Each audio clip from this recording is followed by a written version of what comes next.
How you guys doing? It's Levon here on Sportswood again this week. This week we got the topic is Eastern Conference Finals and the Western Conference Finals. Man, it's going to be an interesting series, and let me just start off by saying that I called this matchup between the Boston Celtics and Washington Wizards. I knew it was going to be the Celtics. I preferred it to be the Celtics because they're just a nitty-gritty team, and it's going to be awesome to see them play against the Cavaliers in this conference finals. A lot better than what I was expect to see out of the Washington Wizards. One big reason, my main reason, is because of the depth of the Washington Wizards. You got the starting lineup: Otto Porter, Beal, Wall, you got Morris and Gortat. Off the bench, you don't have much, but Brandon Jennings, who's not even average, he getting about 13 minutes a game, if that, in the last series when he played with Boston. Then you got Kelly Oubre, rookie. You also got Bogdanovic. So you don't have much depth there, and you got Mahimi. So you don't have much to call on that will actually be able to put up with the depth of the Cavaliers. Off the Cavaliers bench, you got Darren Williams. You got Shannon Fry.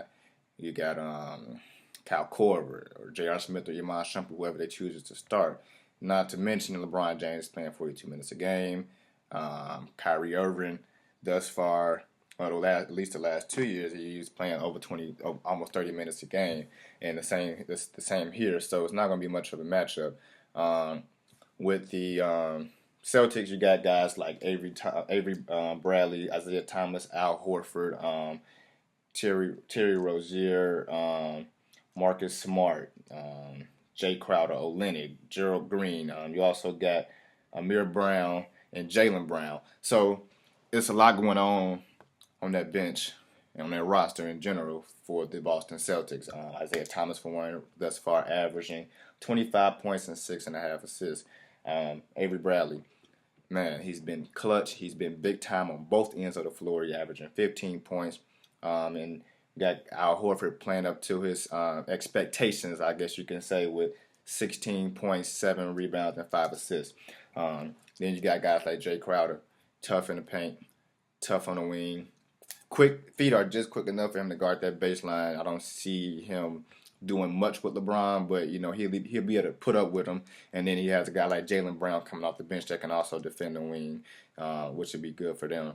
On to the last 2 years with the Cavaliers in the conference finals. The first year they played the Hawks, sweet. 4 games, so LeBron is averaging 38 minutes. Kyrie's babysitting the injury, and then the same with Tristan Thompson, 39 minutes a game average.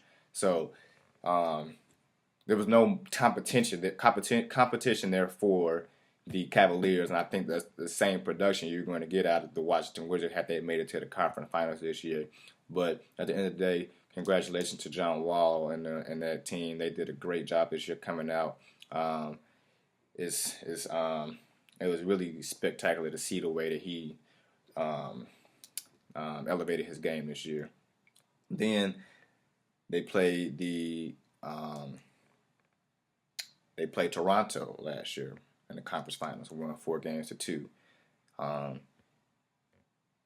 Kevin Love was big time when he showed up, but again, LeBron averaging 37 minutes a game, Kyrie averaging 35 minutes a game, Thompson 27 minutes a game, almost 9 rebounds off the bench, 9 rebounds on average. Kyrie averaging 24 a game, LeBron averaging 26 a game. It's just spectacular to see them go out there and play in unison the way they do.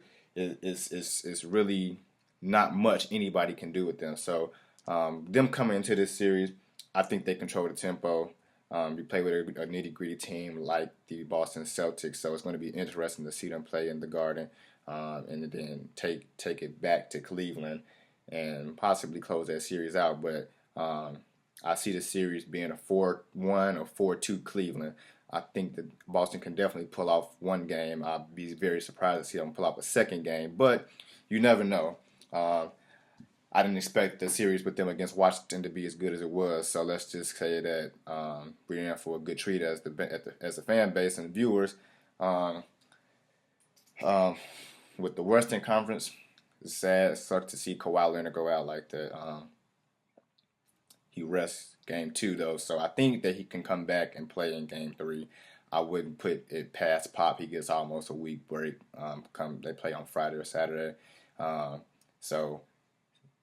And to mention, I think that what Zaza Pachulia did in that game was dirty.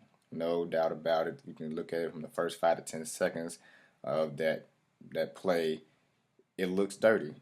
Zaza is known for being a dirty player. What he did to Kawhi Leonard when he was on the Dallas Mavericks, what he did to his current teammate David West, and when he was on the Spurs, and it's just not a good track record. Even when he was in Atlanta, he's been a dirty player, and that speaks to what happened with Draymond Green last year with the Cleveland Cavaliers and in the finals. And if a guy has a track record and you're constantly told not to do something, you're constantly penalized for it, it's going to be bigger consequences to pay. So that's just a testament to say what Draymond went through last year, being suspended against the Cavaliers. LeBron James setting him up. It was a perfect mental. It was perfectly thought out and planned by LeBron James to get him suspended, and it very well helped them in that series. They probably would not have won had they not gotten had James not gotten Draymond Green suspended for his very high drive for the game, but it shows in his emotions and what he does on the court, and it's just not the negative things that he brings to the court didn't pan out for him in that game. Like I said, he was constantly told over and over again to be careful. And then he gets tangled up with LeBron James. He shows out. He gets into his feelings, and he's suspended. So,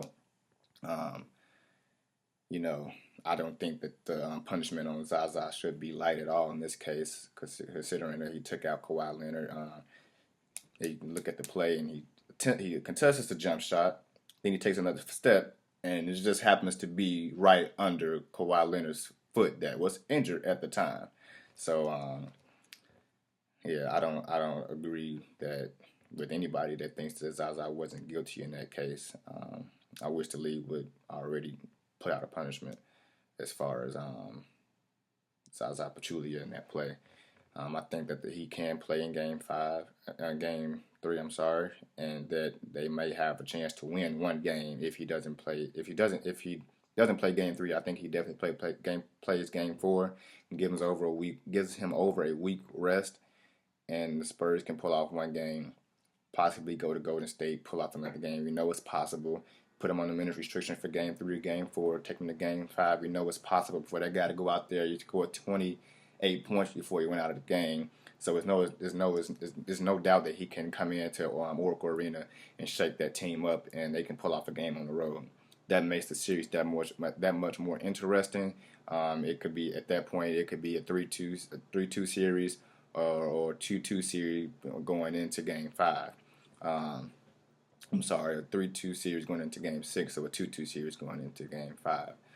But it's going to be tough. Durant right now is averaging 24, Curry's averaging 29, and Klay is averaging immediately 15, which isn't much, but Draymond Green has been the most consistent player across the board. He's not responsible for as much with Kevin Durant there.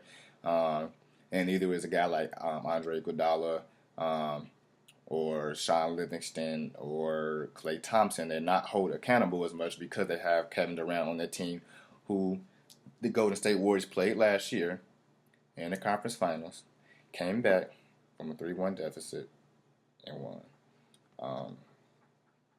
I didn't like to see Kevin Durant go, especially with a guy like Westbrook on your team that just broke the record for the most triple-doubles in the regular season. And last year, he's out there averaging 26, 7, and 11 in the conference finals against the Golden State Warriors. And Kevin Durant was out there with 38 and 8. So I don't think that was the best move, but that's another argument for another day as far as him going to Golden State. after losing the series that they were up 3-1, and um, after um, it's just it's a sensitive subject, and it's similar to what LeBron did with Miami. Well, like I said, that's another subject for another day. So, with that being said, I'm expecting these conference finals to be big time. I expect LeBron to go out there and still averaging 42 minutes a game, um, and putting up 30 plus points a game as he is now. 34 points, 9 rebounds, 7 assists. Kyrie Irving 23 points, 5 and 8.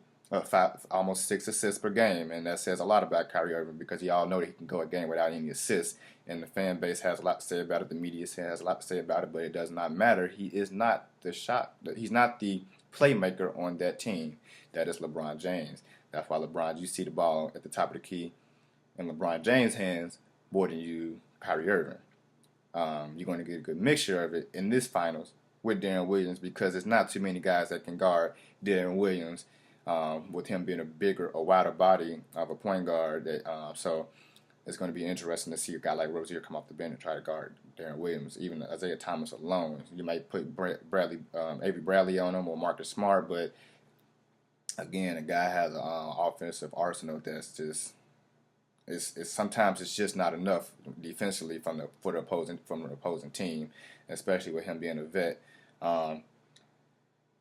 Tristan Thompson's going to be big in this series against the Boston Celtics because you got guys like Jay Crowder, Olynyk that will bring you out of the paint, as we saw in Game 7 against the Washington Wizards and scoring 26 points. But it's going to be big for him and Shane Fry to definitely control that paint this series. Got guys like Al Horford, 16, 7, and 5. That's going to be an issue. That's going to be an issue for the Cavaliers if he gets going. But nonetheless, it's going to be an interesting series, and I can't wait to discuss the topic of the NBA Finals coming up after this series, after this conference finals between the Cavs and Celtics and the Warriors and Spurs. You've been tuned in to Sports Wit. Have a great evening.